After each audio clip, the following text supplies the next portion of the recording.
Ethan Cole was once the pride of Pine Ridge, a small town nestled between towering mountains and dense forests. Known for his unmatched skill with engines and his knack for fixing even the most stubborn car problems, Ethan had built a thriving auto repair shop from scratch. People from neighboring towns would drive miles just to have him take a look at their vehicles. His shop wasn't just a business. It was a hub of laughter, advice, and camaraderie. Customers often lingered longer than necessary, chatting over coffee while Ethan worked his magic under the hood.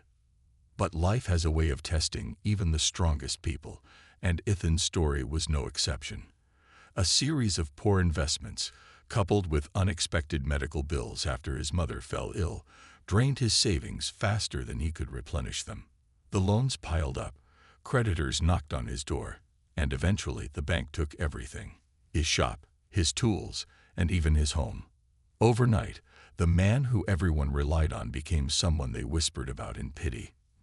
Now Ethan lived in a cramped, drafty apartment above a diner that smelled perpetually of grease and burnt toast. He spent his days working odd jobs, fixing leaky faucets, shoveling snow, or helping neighbors move furniture, to scrape together enough money for rent and groceries. Despite his struggles, Ethan never complained. He still greeted people with a warm smile, offered help whenever he could, and refused to let bitterness take root in his heart. Things will turn around, he'd tell himself every morning as he stared out the frost-covered window at the sleepy town below. But deep down, he wondered if he'd ever find his footing again. One evening, as Ethan sat alone in his tiny living room, nursing a cup of instant coffee, the wind outside began to howl like a wild animal. Snowflakes swirled furiously against the glass, blurring the view of the streetlights below. The local news played quietly on an old TV perched precariously on a wobbly table. A weather reporter warned of an approaching blizzard, urging residents to stay indoors and avoid unnecessary travel. Ethan sighed, thinking about how much worse the cold made his already meager existence feel.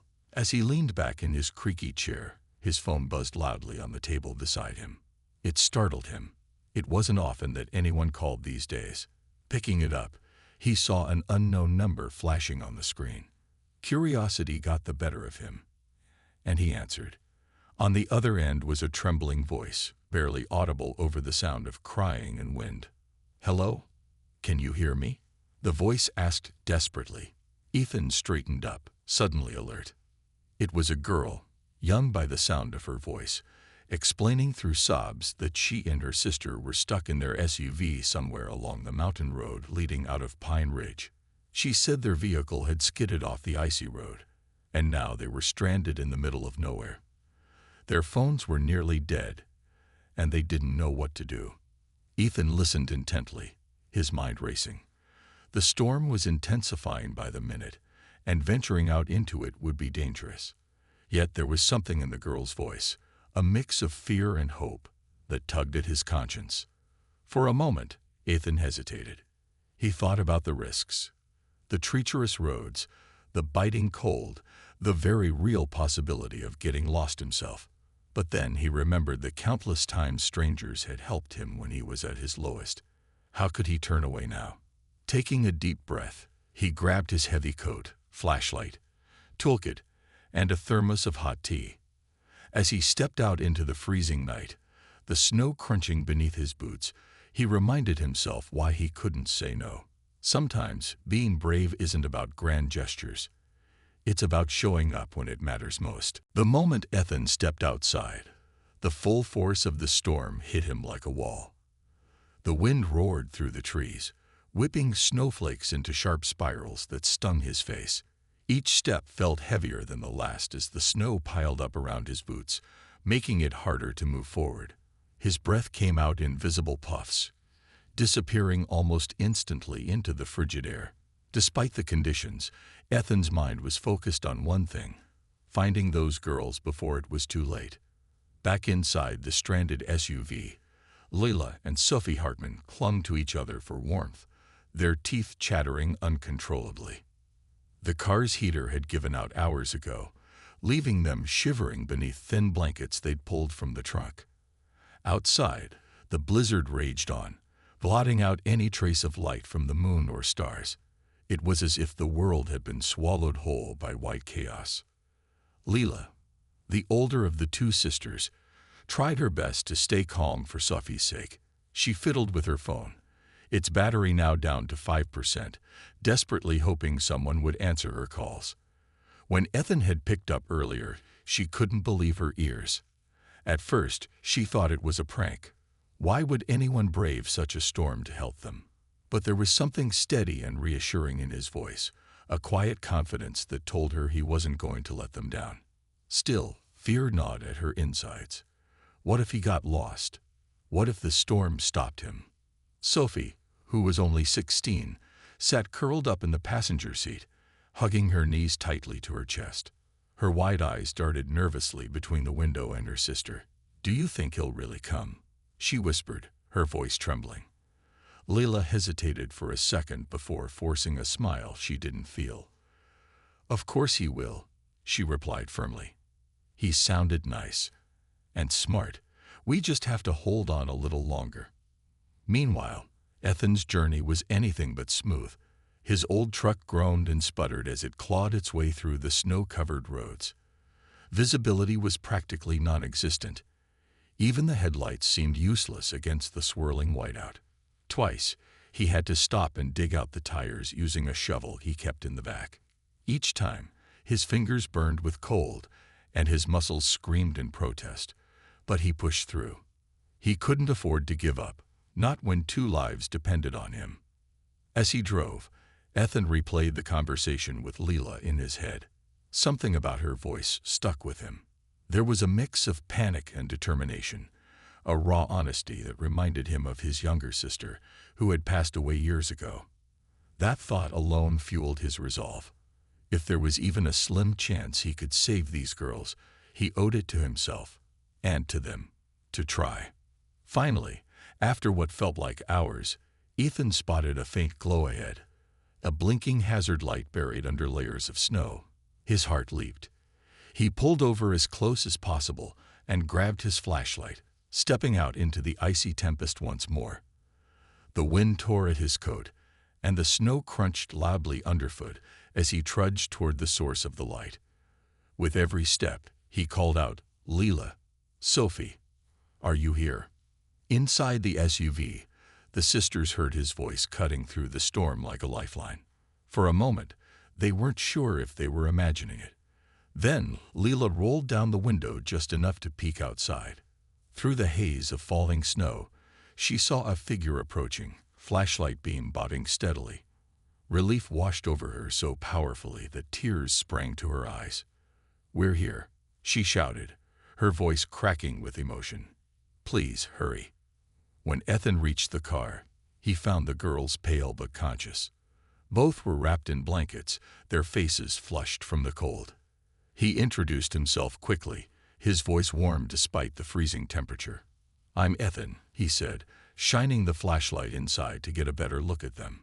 "You both okay? Any injuries?" Leela shook her head, clutching her sister's hand.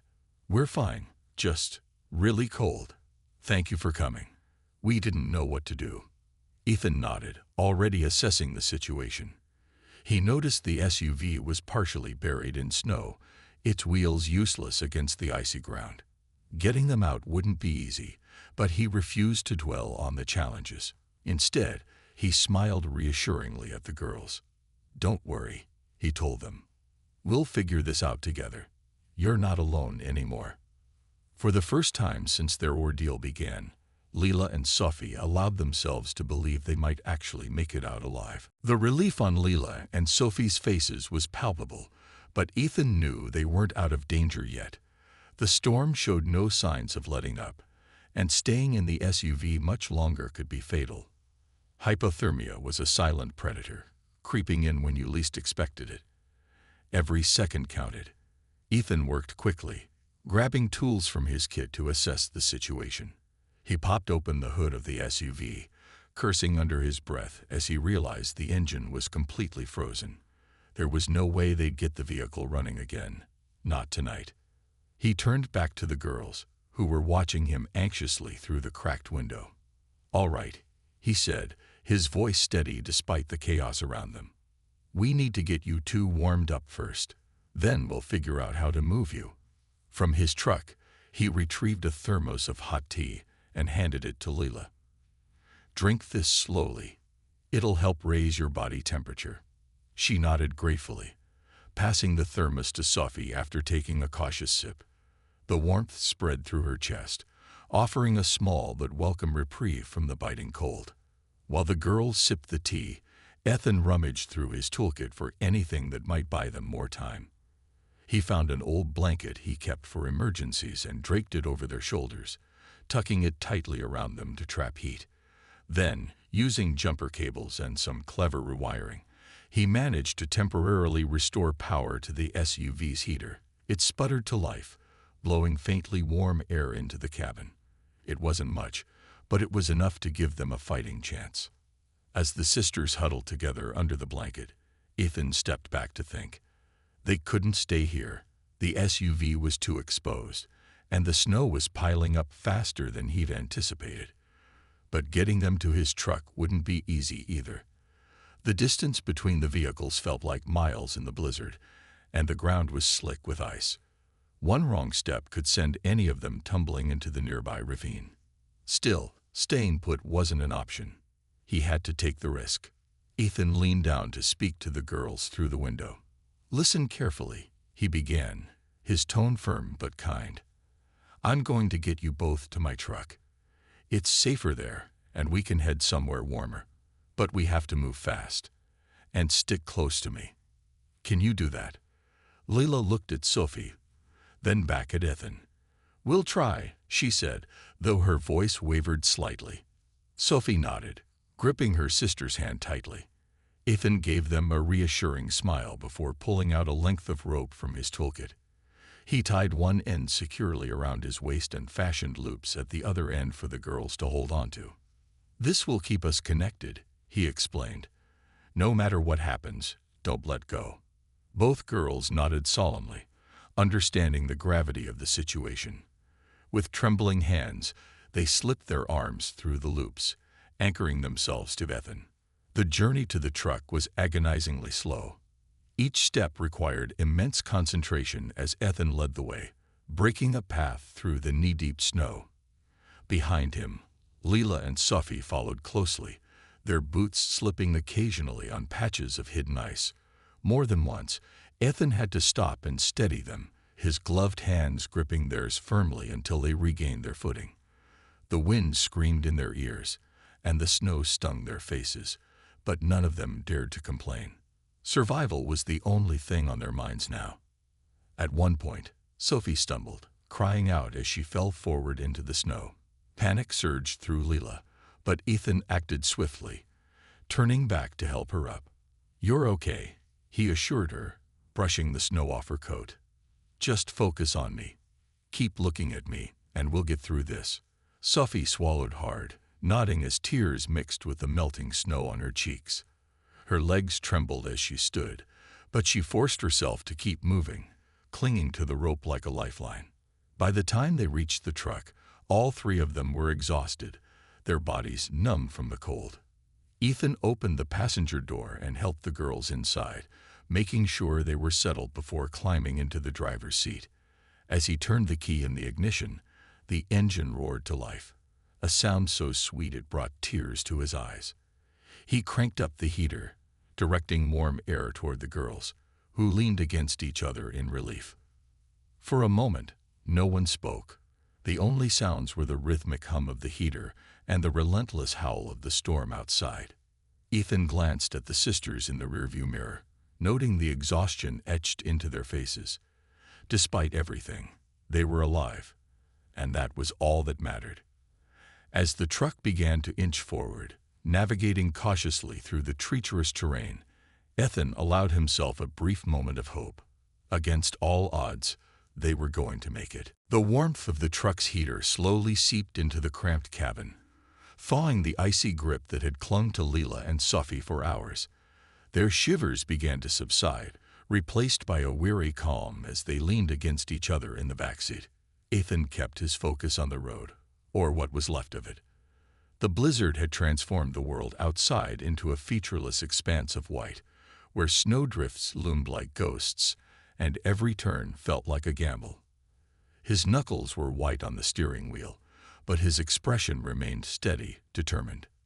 For a while, no one spoke. The storm raged outside, its fury muffled only slightly by the truck's sturdy frame. Inside, the silence was heavy with unspoken questions. Finally, Leela broke it. "Why did you come?" she asked softly, her voice tinged with both gratitude and curiosity. Ethan glanced at her briefly in the rearview mirror before returning his attention to the treacherous path ahead. "What do you mean?" he replied, feigning ignorance, though he knew exactly what she meant. "You didn't have to," Leela continued, her tone firmer now. "You could have said no. You didn't even know us." There was a pause, and Ethan let out a quiet sigh. He'd been expecting this question, but answering it wasn't easy. How could he explain that helping others wasn't something he thought about? It was just who he was. That even when life had knocked him down time and again, he still believed people deserved kindness, especially in their darkest moments. "I guess," he started, choosing his words carefully. "I guess because I'd want someone to do the same for me if the roles were reversed. Nobody should be left out there alone, especially not in a storm like this." His voice was calm, almost matter-of-fact, but there was an underlying weight to it, a reminder of all the times he'd needed help and hadn't received it. Sophie, who had been quiet until now, leaned forward slightly. "But what if something happened to you? What if you got hurt or, worse?" Her voice trembled, betraying how close she still was to tears. Ethan smiled faintly, though neither girl could see it. "Yeah, I thought about that," he admitted. "But sitting around thinking, what if doesn't usually solve problems. Sometimes you just gotta move forward and hope for the best." His answer seemed to settle over them like another layer of warmth. Lila nodded slowly, her gaze dropping to her lap. For the first time since the night began, she allowed herself to really look at him, not just as their rescuer, but as a person. His face was lined with fatigue, his cheeks reddened from the cold, and his clothes were damp from hours spent battling the elements. Yet there was a quiet strength in him, a resilience that went beyond physical endurance. It made her wonder what kind of life he'd lived to become the man sitting in front of her now. As the minutes passed, the conversation shifted. Layla hesitated before speaking again, her voice quieter this time. We're not exactly ordinary people," she said, glancing at Sophie. Ethan frowned slightly, unsure where she was going with this. "What do you mean?" he asked. Leela took a deep breath, steeling herself. "Our dad, he's Richard Hartman." She said the name tentatively, as if testing the waters. At first, Ethan didn't react. Then recognition dawned on his face. Richard Hartman, the billionaire businessman whose name was synonymous with success and wealth. Everyone knew who he was, even in a small town like Pine Ridge. Ethan blinked, processing the information. "Oh," was all he managed to say at first. "We didn't tell you earlier because, well, we didn't think it mattered," Leela added quickly. "And honestly, we don't go around telling people. We wanted this weekend to be normal. For once." Her voice carried a hint of frustration, as though she resented the shadow her family's fortune cast over her life. Sophie nodded vigorously in agreement. "We just wanted to drive somewhere fun without bodyguards or reporters following us." Ethan chuckled softly, shaking his head. "Trust me, I get it. Normal sounds pretty good right about now." His tone was light, but there was sincerity behind it. In that moment, he realized these girls weren't so different from anyone else. They just happened to have a last name that opened doors most people couldn't even dream of walking through. The revelation didn't change how Ethan saw them. To him, they were still two scared young women who needed help getting home safely. Still, he couldn't deny the irony of the situation. Here he was, a broke mechanic scraping by in a rundown apartment, risking his life to save the daughters of one of the richest men in the country. Life certainly had a strange sense of humor. As the truck crawled forward, Inch by agonizing inch, Ethan found himself reflecting on the randomness of fate. If the storm hadn't hit, if the sisters hadn't taken that wrong turn. By the time Ethan's truck finally reached the safety of the nearest lodge, the blizzard had begun to ease its grip on the world. The wind no longer howled with such ferocity, and the snowfall had slowed to a gentle drift. Still, the landscape remained eerily silent, blanketed in thick layers of white that stretched as far as the eye could see.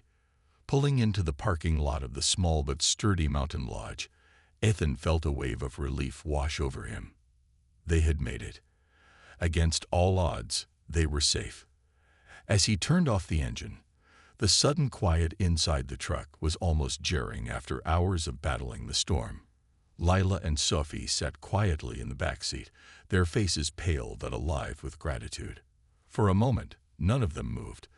They simply sat there, absorbing the reality that the nightmare was over. Then, Ethan broke the silence. "We're here," he said softly, glancing at them in the rearview mirror. "You two okay to get out?" Lila nodded, opening the door cautiously. Cold air rushed in, but it wasn't nearly as biting as before. She stepped out onto the snow-covered ground, her legs stiff from hours of sitting cramped in the truck. Sophie followed close behind, clutching her sister's arm for support. Ethan grabbed his flashlight and toolkit, then hurried around to help them. Though both girls assured him they were fine, he stayed by their side anyway, guiding them toward the lodge's entrance. Inside, the warmth hit them like a hug. A roaring fire crackled in the stone hearth, casting flickering shadows across the wooden walls. The lobby smelled faintly of pine and coffee, a comforting contrast to the icy wilderness outside. Behind the front desk stood an older woman named Margaret, who had been alerted to their arrival. Her eyes widened when she saw the trio trudging in, covered in snow and looking utterly exhausted. "Oh my goodness," she exclaimed, rushing forward. "Are you all right? What happened?" Ethan quickly explained the situation, while Margaret ushered the sisters to a pair of plush chairs near the fire. She wrapped them in thick woolen blankets and handed each of them a steaming mug of hot chocolate. "Drink up, dears," she said kindly. "You'll feel better in no time." Lila and Sophie sipped gratefully, the sweetness of the chocolate soothing their raw throats and chilled bodies. While the girls rested, Ethan called local authorities to report the abandoned SUV and ensure someone would retrieve it once the roads cleared. As he spoke on the phone, Margaret pulled him aside. "Who are those girls?" she whispered, her curiosity evident. Ethan hesitated, unsure how much to share. Before he could answer, however, Lila spoke up from her seat. "It's okay, Ethan," she said, meeting his gaze. "They're going to find out sooner or later." With a nod, Ethan turned back to Margaret. "Their names are Lila and Sophie Hartman," he said quietly. Their dad is Richard Hartman." He didn't need to elaborate further. Margaret's jaw dropped, and she clapped a hand over her mouth. Word spread quickly among the lodge staff, and soon everyone seemed to know who their unexpected guests were. While some might have expected the sisters to act entitled or demanding, they did the opposite. Both girls thanked Margaret profusely for her kindness, insisting they didn't need anything special, just rest and warmth. As the night wore on, news of the dramatic rescue began to circulate beyond the lodge. Reporters somehow caught wind of the story, likely tipped off by locals eager to share the tale of the heroic mechanic who braved the blizzard to save two stranded women. By morning, the lodge was surrounded by camera crews and journalists, all clamoring for interviews. Ethan groaned inwardly when he saw the scene outside, knowing his quiet life was about to change in ways he hadn't anticipated. Richard Hartman himself arrived shortly after daybreak, descending from a private helicopter that landed in a nearby clearing. Dressed impeccably in a tailored coat, he strode into the lodge with the commanding presence of a man used to being in charge. His face softened immediately upon seeing his daughters, pulling them into tight hugs that spoke volumes about how worried he'd been. "Thank God you're safe," he murmured, holding them close. Once he'd reassured himself of their well-being, Richard turned his attention to Ethan. Extending a hand, he introduced himself with genuine warmth. "Mr. Cole, I can't thank you enough for what you've done. You saved my girls' lives, and I won't forget it." Ethan shook his hand firmly, feeling slightly out of place in his worn jacket and muddy boots next to the billionaire's polished demeanor. "Just doing what anyone else would have done," he replied modestly. But Richard wasn't satisfied with leaving things at that. "There has to be something I can do to repay you," he insisted. "Name it. Anything." Ethan hesitated, unused to such generosity. Money wasn't what he cared about. He'd acted out of instinct, not expectation. Still, the sincerity in Richard's voice made him think. Maybe this was an opportunity, not just for himself, but for others who needed a second chance as badly as he did. "I'll think about it," Ethan said finally, earning a respectful nod from Richard. For now, though, he was content to bask in the simple joy of knowing he'd made a difference. As he watched the reunited family embraced by the fire, he realized that sometimes bravery isn't about grand gestures. It's about showing up when it matters most. And in that moment, Ethan knew he'd done exactly that. The next morning, Ethan woke up in a modest room at the lodge that Margaret had insisted he take for the night. The storm had passed completely, leaving behind a pristine, glistening world bathed in pale sunlight. Outside, the snow sparkled like diamonds, and the air carried a crisp freshness that felt almost magical after the chaos of the previous night. But despite the serene beauty surrounding him, Ethan's mind was anything but peaceful. He couldn't stop thinking about Richard Hartman's offer and what it could mean. Breakfast was a quiet affair. Leila and Sophie joined him briefly, their faces glowing with gratitude as they thanked him once again. "You changed everything for us," Leila said earnestly, her voice steady now compared to the fear-filled tone she'd had during the rescue. "We'll never forget this." Ethan smiled, brushing off her words with his usual humility. "Just glad I could help," he replied simply. But deep down, he knew their lives were intertwined now, not because of who they were, but because of what they'd been through together. Later that day, Richard sought Ethan out. They'd met in a small sitting area near the fire, where the billionaire wasted no time getting to the point. "Ethan," he began, his tone direct yet warm, "I meant what I said last night. I want to repay you for everything. Not just for saving my daughters, but for reminding me of something important. Humanity still exists in its purest form." Ethan shifted uncomfortably in his chair, unused to being the center of attention, let alone from someone like Richard Hartman. "Mr. Hartman," he started, only to be interrupted. "Call me Richard," the billionaire corrected with a smile. "Formalities don't suit moments like these." Ethan nodded, gathering his thoughts. "Look, I didn't do this expecting anything in return. Really, helping people, it's just who I am." Richard leaned back in his seat, studying Ethan carefully. "That's precisely why I trust you," he said after a pause. "But hear me out. You mentioned last night that you used to own an auto repair shop, a place where you helped others, gave advice, built connections. What if we brought that back? Bigger, better, and with a purpose?" Ethan frowned, unsure where this was going. "What do you mean?" "I'm talking about more than just reopening your shop," Richard explained, his eyes lighting up with excitement. "Imagine a facility that serves as both a repair center and a training ground for kids who need guidance, skills, or just a chance to turn their lives around. A place where they can learn mechanics, entrepreneurship, and teamwork. We could call it Cole's Corner, a tribute to your resilience and generosity." For a moment, Ethan was speechless. The idea sounded incredible, but also overwhelming. Could he really pull something like that off? Would people even care? Sensing his hesitation, Richard pressed on. "Think about it, Ethan.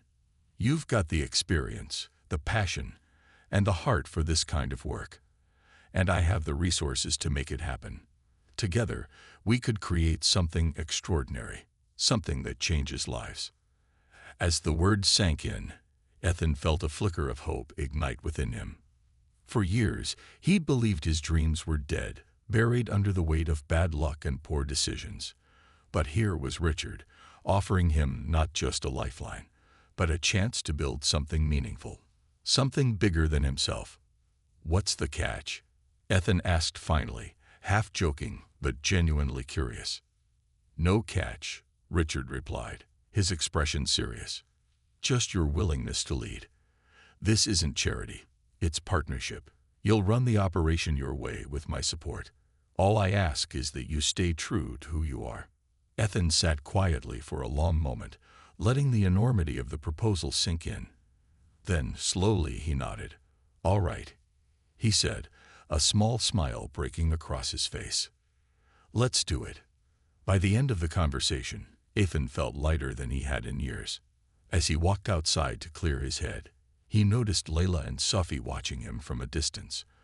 When they saw him smile, they grinned back as if they already knew how much their father's offer meant to him. For the first time in a long while, Ethan allowed himself to dream again, not just for himself, but for everyone who might one day walk through the doors of Cole's Corner. The weeks that followed Ethan's agreement with Richard Hartman felt like a whirlwind.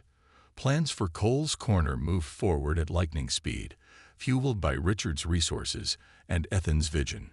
What had once seemed impossible was now becoming a reality, brick by brick and dream by dream.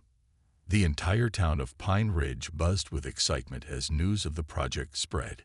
It wasn't just an auto repair shop. It was a beacon of hope, a place where people could learn, grow, and rebuild their lives. Ethan threw himself into the work with a passion he hadn't felt in years.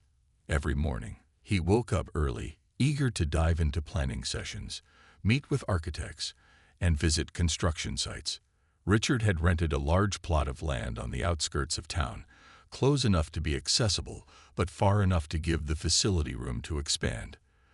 The design was modern yet practical, with spacious workshops, classrooms, and even a small cafe where visitors could grab coffee or snacks.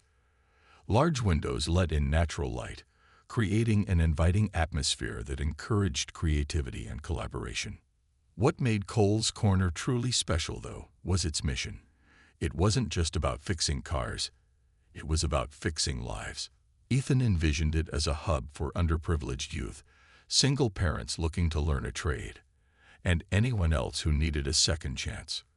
With Richard's funding, they hired experienced instructors to teach not only mechanics, but also life skills like financial literacy, communication, and problem solving. There were plans for mentorship programs, internships with local businesses, and even partnerships with schools to offer vocational training to high school students. The community rallied behind the project in ways Ethan never expected. Neighbors volunteered their time and expertise, offering everything from carpentry to landscaping. Local businesses donated materials, tools, paint, furniture, and some even signed up to sponsor apprenticeships. Margaret, the kind woman from the lodge, became one of Ethan's biggest supporters, organizing fundraisers and spreading the word across social media. "This is exactly what Pine Ridge needs," she told him one evening over coffee. "You're giving people more than jobs. You're giving them purpose." As the building took shape, so did Ethan's confidence. For so long, he doubted himself, convinced that his failures defined him. But working alongside Richard and seeing the impact of their efforts reminded him of his own worth. He wasn't just a mechanic. He was a leader, a teacher, and a symbol of resilience. Even Leela and Sophie stayed involved, visiting regularly to check on progress and lend a hand where they could. They often joked that they were honorary members of the team, though everyone knew they played a vital role in making Cole's Corner happen. One particularly sunny afternoon, Ethan stood on the unfinished roof of the facility, watching as workers hammered away below.